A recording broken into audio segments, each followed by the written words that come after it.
Hello and welcome to another edition of the Legal Geeks. I'm here as always with my partner in geekdom, Josh. How are you, Josh? Fabulous, Jessica. Fabulous. And today we are discussing whistleblowers and the movies, of course. But first, explain to me, Josh, what is a whistleblower? Think Silkwood. So a whistleblower is an employee, and it can be usually a government employee, but there are private ones as well, in which they go public and report something that's wrong, and whether it's government waste and something of that nature, where they go out and report it. And so, and those can range from many types of whistleblowers, from say like a John Dean, to again think Silkwood. We're going with a couple 70s references here right now. Very. But there've been many, and we'll talk about some more examples. All right. So whistleblowers, obviously, they're telling somebody about bad things that are going on. So how is whistleblowing and whistleblowers, how are they protected? There are tons of laws on this, both federal and state, and they range in size and scope with how they're protected. But effectively, it says an employee who reports employer wrongdoing to a government or law enforcement agency, they're protected. They're not supposed to get fired for that. They're not supposed to endure any types of retaliation for that. They're not supposed to be taken out in the desert and shot. Little things like that we discourage in civil society.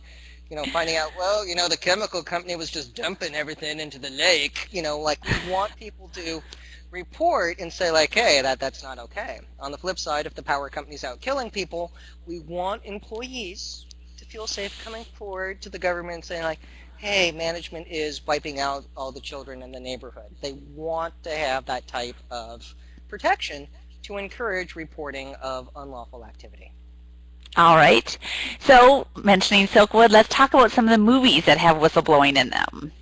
Excellent, excellent. So there are many, and so this is probably, a story as old as time, immortal, with being able to... There's probably something in Clan of the Cave Bear we could go dig out, if we really wanted to look at, tribal whistleblowing. But we're not going to go there.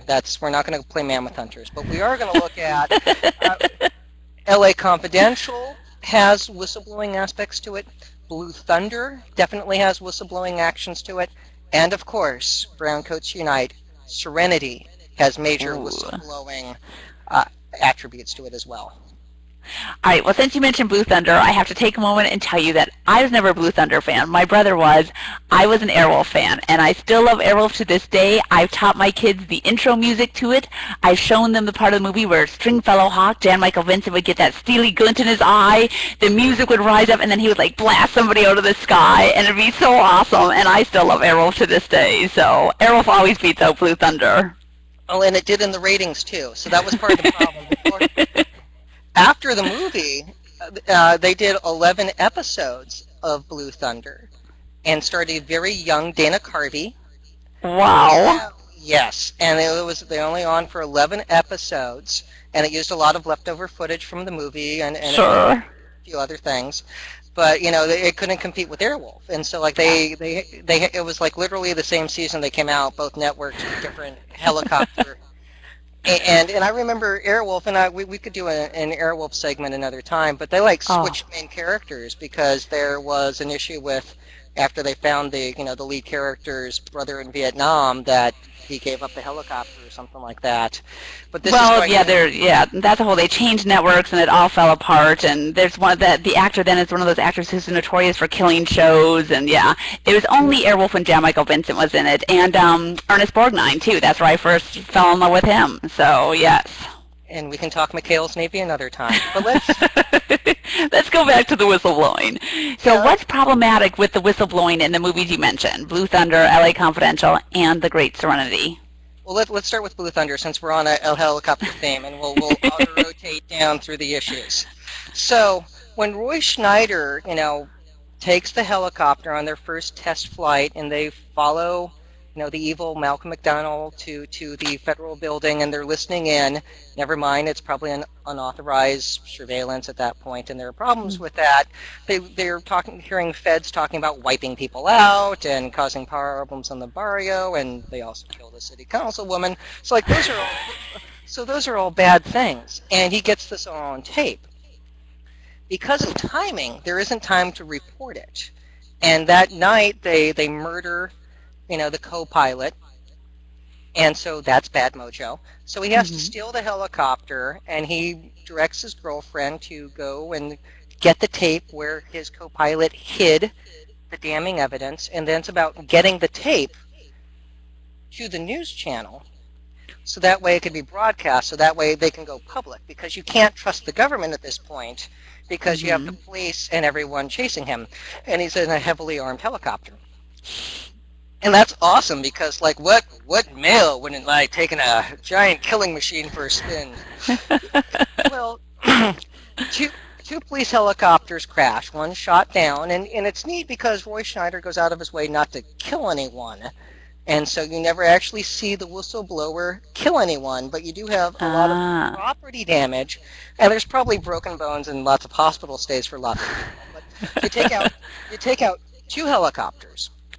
You then cut a police car in half with the chain gun. You then have a police motorcycle crash, and you do see the motorcycle cop go skidding along the ground, so that had to hurt. A heat-seeking missile from an F-16 shot at him, and he hangs out by a giant barbecue shop in L.A., and so that takes a missile, and so at least everyone working there knew to get out because they freaked out hearing a helicopter overhead. So you take a barbecue joint, taken out.